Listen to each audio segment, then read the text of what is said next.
паничище. И тук сега решихме да направим един репортаж, за да видим дали все още са останали истински християни в този така забързан свят. Ето тук едно момче. Здравейте, добър ден. Изчекайте малко само. Как се казвате? Здравейте, аз съм апостол. Апостол? Апостол, ви вярвате ли в Бог? Да, вярвам. Вярвате, наистина. Хасан? Няма да дадете дума за мен. Ще ви дадем. Вие вярвате ли в Бог? Бога вярвам. Значи той е моя начин за душата. За душата. Значи помага мне много пъти. Многократно. Разбираш? Кажете, моля ви, вашето свидетелство. Какво свидетелство? Аз съм вярвам. Не, изчакайте само секунда. Вашето свидетелство, кажете.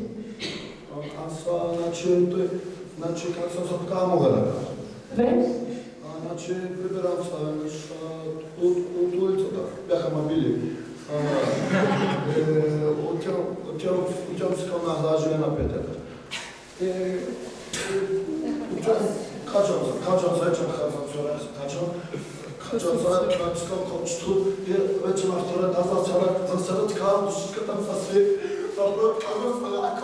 Спалакам на лашко остана до душата, ама добре, че Исус Христос, неговата кръв, аз му молех, викам, Господи, моля се, кръвта на Исус, така получих ръцена, сван сфера на Христос, и веднъж Бога цари ме прати на пета етаж. Благодарен съм, му искам да му кажа, че много съм благодарен, разбираш ме, не ама аз кой кажа, музикален съм, аз съм известен.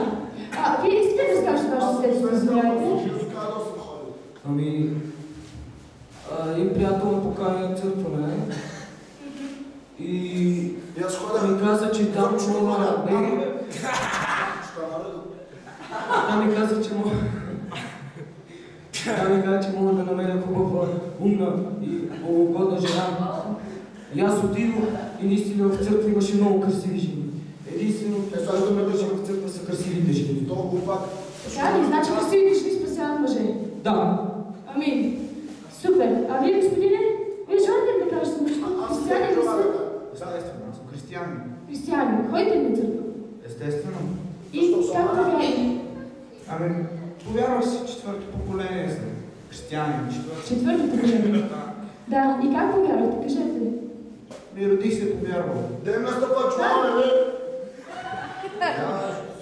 Ама живота е много тежък. Си живот? Християнин? Да, много се. Как се е? Вижте хубави жени, бе. Какви хубави жени, бе? Много тежък. Ама вие защо не се откажете тогава? Драги зрители, млади християни, ако гледате това в момента, моля ви, вземете се здраво в ръце и спасете този погиващ свят. Довиждане!